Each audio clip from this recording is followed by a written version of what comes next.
when you're pure, when a soul has purity, then there is constant super sensuous happiness and sweet silence. So, a soul who is pure experiences constant super sensuous happiness and sweet silence all the time. So, what is constant super sensuous happiness? So, you see, there are three things. First is pleasure, second is happiness, and the third is constant super sensuous happiness. Yes, so what is pleasure? Pleasure is something you feel when you engage in sensual indulgence. Yes, eating an ice cream, listening to music, yes, watching a beautiful garden. That's pleasure.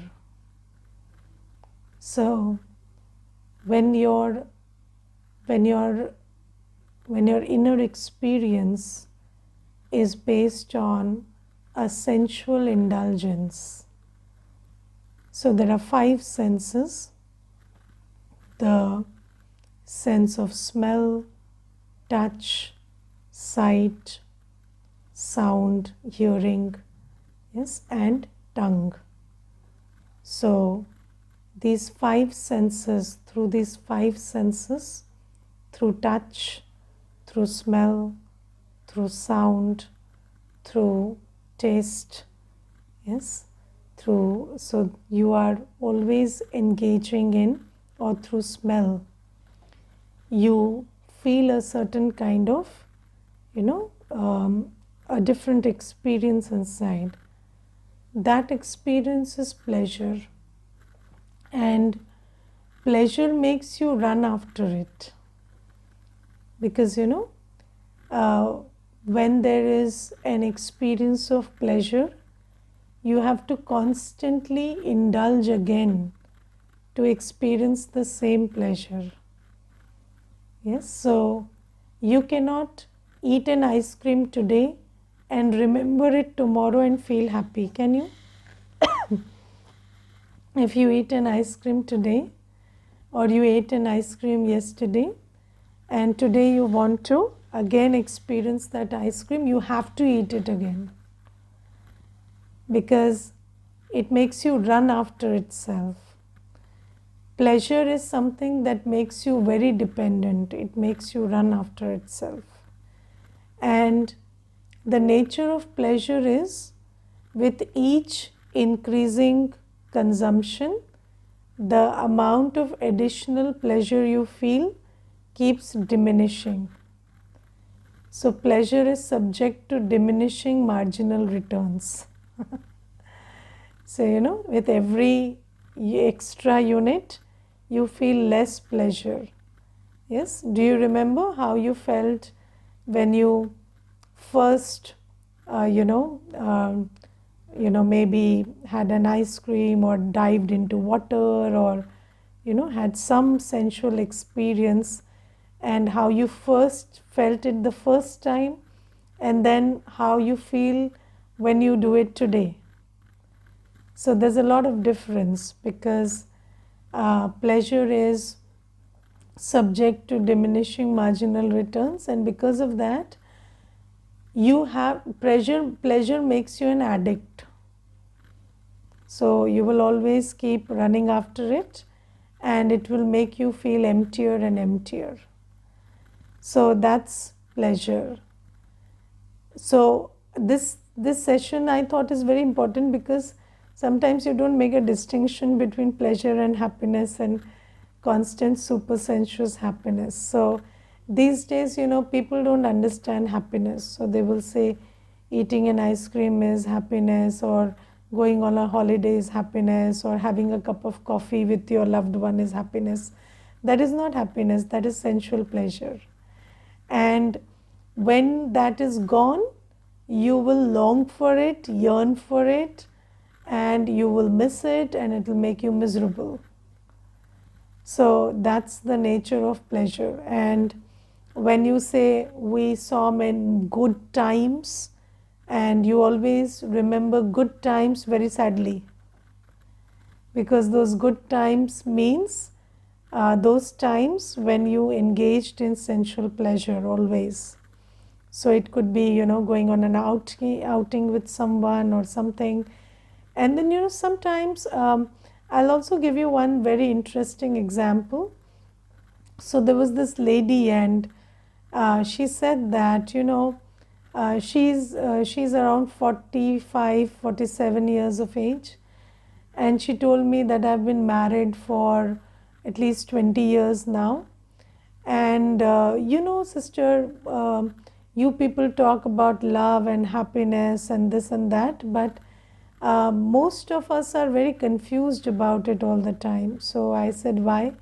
So she said, you see, when I got married to my husband, so he was a person who always liked to travel and go for outings, and he always liked to go on holidays.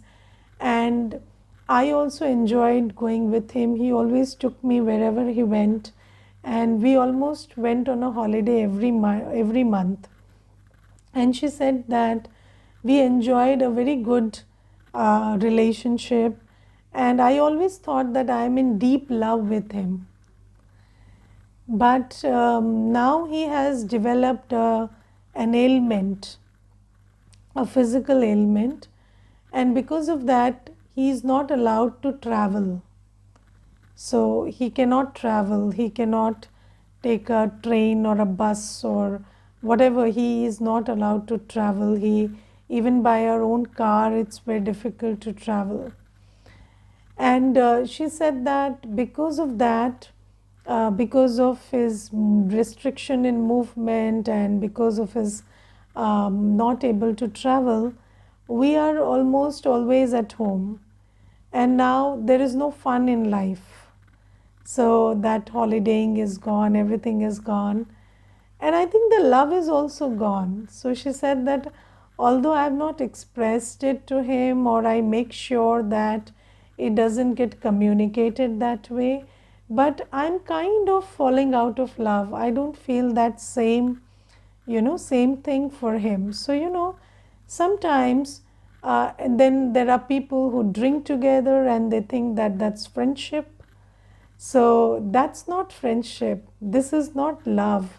So, when you are indulging in pleasure together, you often think about it as a relationship. Yes, and then as soon as that scene is gone, then you feel lonely and alone, and you feel like your relationship is lost. But basically, your relationship was never there. And in COVID, many people felt that if you are not talking to each other, if you are not meeting each other, then what's the point of, living in a society or being in a relationship? Because we don't understand love and relationships. It's all about, it's a very superficial world where we are living on the surface of our skin. So, whatever sensitizes me, whatever gives me sensual pleasure, whatever I can indulge and feel through the senses, that's what we kind of are fixated with. And that's why, when Baba comes, he's teaching us about many things which we don't even explore in this old world. So if you look at it, most of our relationships are also based on pleasure, indulging in pleasure together. So, and I call that not a relationship but being partner in crime. So, you always miss your partner in crime whenever he is not there, but that's not a relationship. That's just when you want to just indulge in your sensual pleasure, then you need a partner in crime. But the more you indulge in sensual pleasure, the more vulnerable you are becoming. The more vulnerable to imminent sorrow you're becoming. That's why it's called crime, because that path is going to make you very sorrowful tomorrow. And this is about pleasure, and you have to very deeply check how much of your life is all about pleasure. It's all about eating and eating together and roaming together, or some other indulgence. So relationships are founded on pleasure, life is founded on pleasure, but pleasure is very, very short lived, and pleasure has diminishing marginal returns. So after a point, even if you indulge in everything, you stop feeling the pleasure. Yes, so that's there. Then the second thing is, and also with increase in indulgence and pleasure, your spiritual capacity is reducing, because happiness is the opposite of pleasure, and the more you indulge in pleasure, the more you are depending on external sources to gratify your senses. You are dispensing your ability to create happiness. You have the ability to stay in self-awareness and be happy, but then you're not using it, and if you don't use it, you lose it. So that's another aspect to pleasure. Then there is happiness, and yesterday we talked about feeling happy. So what is happiness? Happiness is when you do a good karma. So happiness comes when you do a good karma. So yesterday I was talking about when you turn your attention to Baba, you will feel happy. Why? Because yoga is good karma. So any good karma, you get up early in the morning, you remember Baba, you go for a walk, you don't waste your time, you use your time productively, you think peaceful thoughts, everything will give you happiness. Why? Because happiness is the product of good karma, and happiness doesn't need any external support. So you don't need an ambience, or you don't need to spend money to get up early or to remember Baba. So happiness is something that you create for yourself by engaging in good karma. Even sitting in self-awareness that I am a happy soul is good karma. Yes, what is good karma? Any karma that Baba is directing us to do, that's good karma. So when Baba says be soul conscious and you do that, that's good karma. When Baba says you remember Baba, that's good karma. When Baba says get up early in the morning, don't waste your time, don't think wasteful thoughts, yes, that's good karma. So whenever you do all this, and when Baba says use your money in Yagya Seva, when you use your money in Yagya Seva, good karma, it will give you happiness. So happiness is not pleasure. Happiness is the product of good karma. And in the life story of Bill Gates said that, when I became a millionaire and a billionaire very young, but I didn't feel happy. And only when I did charity, I felt happy. Because earning will not make you happy. Using it well will make you happy. Yes, building your body will not make you happy. Doing something with that built up body will make you happy. So I've seen bodybuilders who are very depressed. So there was this one brother who had come, and he had built a very good body, and then he was very depressed. So he told me that I take very good care of my physical health, and I am daily, my diet and my exercise and this and that. And said I don't take steroids, I don't take any supplements, I'm naturally doing it all. But then why am I not happy? So I said, because now you built it, now you use it. So I said, help me arrange the chairs, then probably you'll feel happy. So let's do that. So maybe that will make you feel happy. So happiness is not in earning, acquiring, or wasting, or when you create pap karma, that will not give you happiness. But even when you seemingly are not doing anything, like when you're sitting in self-awareness, you are, the other person will never know you're doing something, and you are also actually not doing anything, you're just sitting in the awareness that I'm a tiny happy being of light. But that will give you a lot of happiness, because happiness comes from good karma, and anything that Baba directs you to do is good karma. So, Baba's directions about the body, mind, wealth, time, thought, energy, anything you follow, you will be happy, because you will feel happy, because that's good karma. So, that is feeling happy, okay? But then it won't be constant. Yes, it won't be constant, because as long as you sit in awareness, you will be happy. As long as you do something good, you'll be happy. But how do you reach this constant, super sensuous happiness? You reach that through purity. So today in the blessing, Baba is saying that purity is the mother of constant, super sensuous happiness and sweet silence. So, we will talk about sweet silence also first. So, the method for constant, super sensuous happiness is not just doing good karma, it's about, purity. So, when you're pure, you will always experience constant, super sensuous happiness. When does that happen? In our final state as a Brahmin, and when we go to Satyug. In Satyug, will we need to meditate? Will we need to be in awareness? Will we need to remember Baba? Will we need to do something to be happy? No. In Satyug, happiness is not the product of good karma.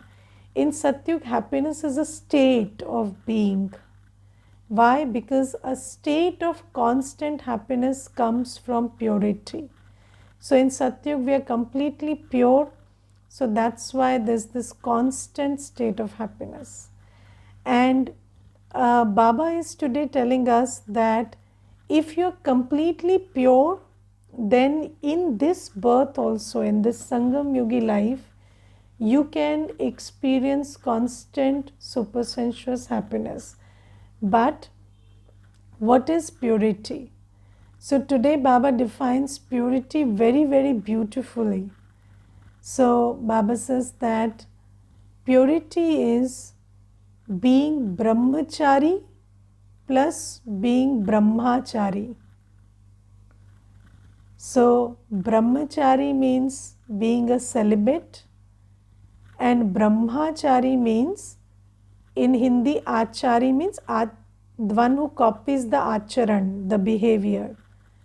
So Baba says, when you follow the footsteps of Brahma Baba in every action, so right from the morning until the next morning, 24 hours every second, if all your actions are like Brahma Baba, your thought, word, action, how you use your body, mind, wealth, in everything you are doing just like Baba, and you're following complete celibacy, then you will reach a state where you will be pure. So this is not about feeling. Purity is a state of being. Yes. And you can feel happiness by, doing good karma, but you cannot feel pure until you are You are pure. So purity is not about feeling, purity is about being. So this being pure will only happen when there is celibacy plus, being like Brahma Baba in every aspect. When you follow Brahma Baba about everything. And so, how do you know Brahma Baba? So, how do you, when you have to be brahmachari, when you have to follow Brahma Baba? So, and in yesterday's Murli, Baba talked about three fathers. Yes, and most of the time, what happens is you recognize your physical father, your Lokik father, and you recognize Shiv Baba as the father of the soul. But in Sunday's Murli also, Baba talked about asking yourself whether you experience that Brahma Baba is my father. Yes, in Sunday's Murli also Baba talked about that. And yesterday's Murli also Baba talked about, how we have three fathers. There is the Lokik father, the father of the body. There is the Parlokik father, Shiv Baba, the father of the supreme world. And there is Brahma Baba, the Alokik father. Now, most of the times, BKs, they will dismiss Brahma Baba. So they will say, I have a relationship with Shiv Baba and not with Brahma Baba. But it's very important that we have a relationship with Brahma Baba, because Shiv Baba is giving the directions, but Brahma Baba has followed those directions in practical life. So Brahma Baba is your template for what you need to actually do. Yes, it is very difficult to interpret a direction and do it on your own. Only when you see somebody doing it, it makes it easy. So you have to remember Shiv Baba and follow his directions, but emulate Brahma Baba. And Baba has given us this, this big support of Brahma Baba's sustenance, because we need to see Brahma Baba in action and follow him in spirit and in action. So remembering Shiv Baba, taking directions from Shiv Baba, but emulating Brahma Baba. That's why both these fathers go together. And how do you emulate Brahma Baba if you don't know Brahma Baba? So it's very important for you to study Brahma Baba's life. And there are 2 volumes about Brahma Baba's life. Yes, जीवन को पलटाने वाली एक अद्भुत कहानी. So there are 2 volumes of this book, and you must read. I don't know if there is an English translation or not. I have read it in Hindi, but I am sure there must be, or there are other books also, like Bestower of Fortune or other stuff which you can read. And until you read about Brahma Baba, until you know how Brahma Baba responded in different situations and how he acted in different situations, what Srimad looks like in action, I don't think we can ever become pure. Yes, so that's something. So let's take for example, you see, when Shiv Baba entered the body of Brahma Baba, now we read about surrender. So yesterday also Baba talked about being a trustee and surrendering. But do you know what surrender looks like? What did Brahma Baba do? Brahma Baba created a trust of 5 matas, 5 mothers, and he handed over all his property to that trust. And he just completely, he was not the owner anymore. he gave everything to that trust, and then on the directions of Shiv Baba, everything was used and dispersed, and the yagya activities were done.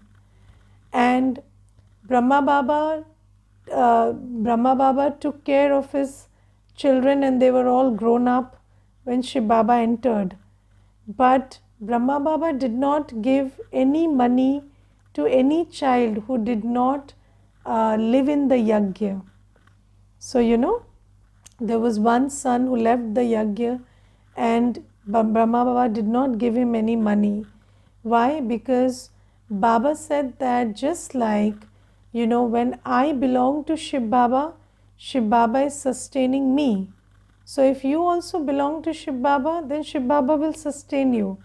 But if you don't belong to Shiv Baba, you have to fend for yourself. Yes, so we cannot dictate anybody's decisions, but we can definitely choose that we are not responsible for souls who do not hold the hand of God. Yes, so if somebody doesn't hold the hand of God, you cannot make yourself responsible for them. Yes, if there is a child, he is young, you take the responsibility of bringing them to a mental and physical state where they can choose for themselves whether they want to belong to Baba or not. So, until 18 or until they finish their education, you take care of them. But later, if they don't decide that, then it's not your responsibility. So Baba says that, you have to look at Brahma Baba. And you see, we always talk about going, transcending body consciousness. But how do you know how body consciousness is transcended? So when you look at Brahma Baba's life, what age did Shiv Baba enter Brahma Baba's body? At the age of 60. And at the age of 60, people retire, yes, in the world. And what did Shiv Baba say? You establish the yagya now. And Brahma Baba established this whole, this godly work, this Ishwariya Karya, beginning at the age of 60 up to 92. He was fully active and engaged in everything and did everything. And then today, we would say that I've fallen ill, or I'm getting old, or I'm getting this and that. But how do you overcome that, that consciousness of age, or how do you overcome the consciousness of your physical body? Only when you see Brahma Baba, that Brahma Baba did it, or you see the dadis. Yes, and Baba says, just follow Brahma Baba. So that's also very good. Or, the dadis, who are very few in number, who have set an example. So look at Janki Dadiji, active until the age of 103. Yes, only the last 2 years she was a little, she at the age of 105, she left her mortal coil, but before that also until 103 fully active. So Baba says, how do you emulate what pure actions look like? Yes, and then what is a pure action? A pure action is motivated by, this responsibility to serve the world, to serve every soul, every element of nature. And just think about why Brahma Baba would do so much of seva. He had enough, yes, he had earned enough. It was his time to retire, was it not? It was his time to enjoy. People say, when we'll retire, we'll enjoy, we'll lead a relaxed life. And when he had all the resources, why did he do this Vishwa Kalyan? He could have just enjoyed with his resources, but he understood that it's a responsibility of a Brahmin soul to give his body, mind and wealth, surrender it in God's task. So how do you understand pure action unmotivated by selfish interests when you see Brahma Baba's life. And Baba says the more you become, though, so brahmachari, celibacy is a prerequisite. There is nothing without celibacy. If you are still mired in sensual pleasure, then even God can't save you. So that's there. But then the other aspect is being a total brahmachari, which means you follow Brahma Baba's footsteps in everything. And when you do that, then what do you become? That which you become is pure.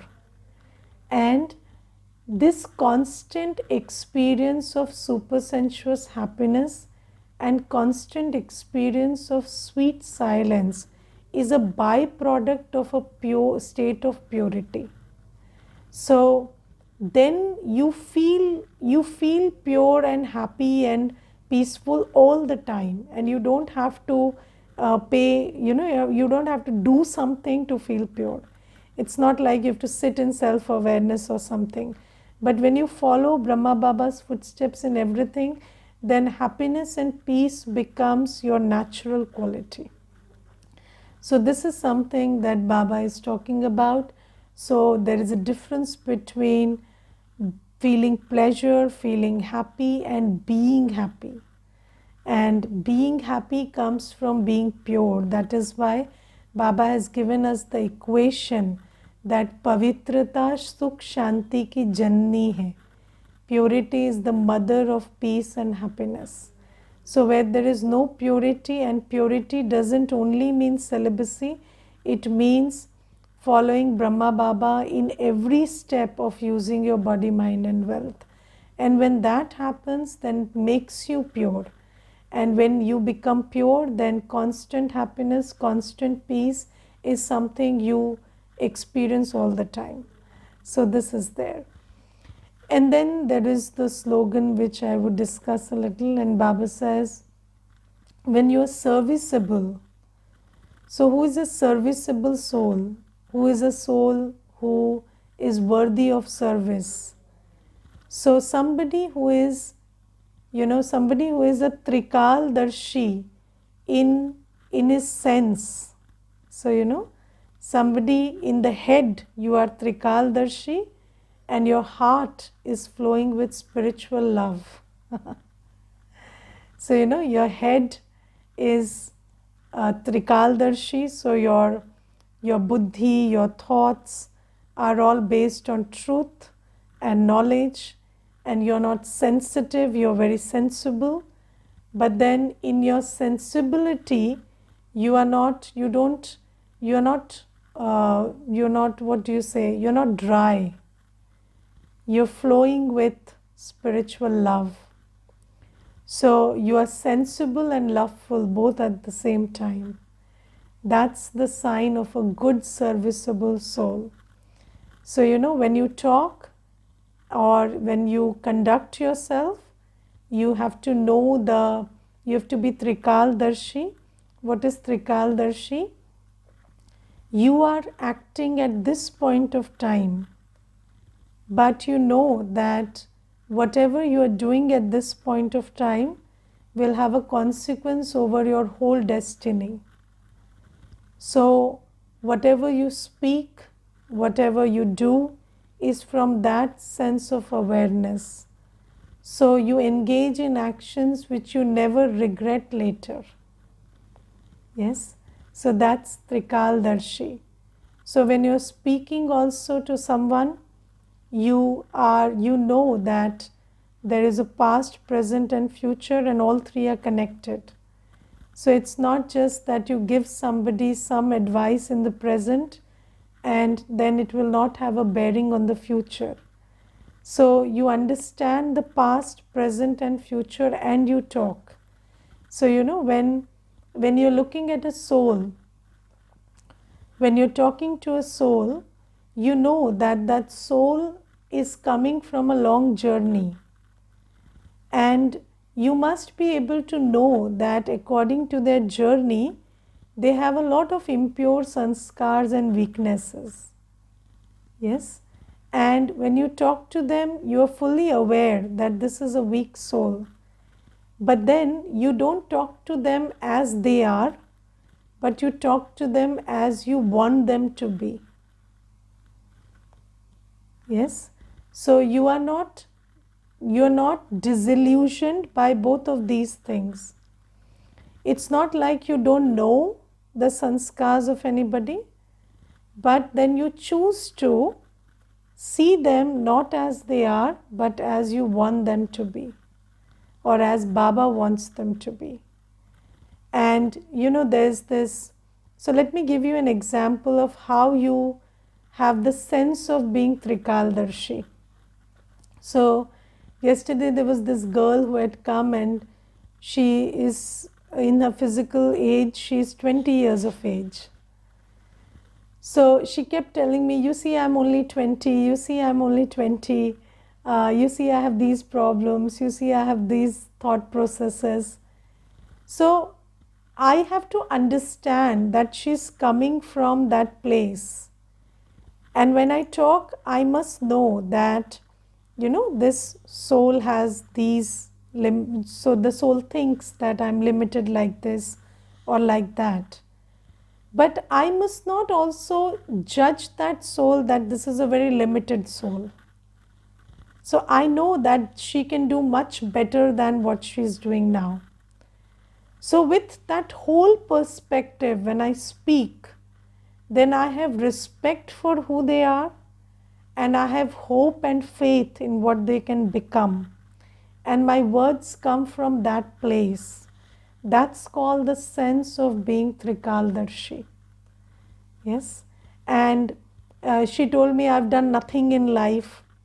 Yes. And my friends undermine me for that. But it's not like I've not done anything. So she kept defending that I've done this and I've done that and I've done the other. So I understand that I cannot speak to her like, you've not done anything, but you can do. So I had to address that you've done a lot, but you can do much more. So that's Trikaldarshi. You have to understand where a soul is coming from. You have to understand their limitations, but you also have to generate in them a hope and faith that they can do better. And when you give knowledge, it has to come from that place of understanding their present sanskars and knowing what Baba wants them to be. And then there also has to be the spiritual love flowing from your heart. So when you are in yoga with Baba while doing seva, then your eyes, your heart, it's all open, and that person also feels that love, that embrace that Baba is giving to them. So this is how seva is done.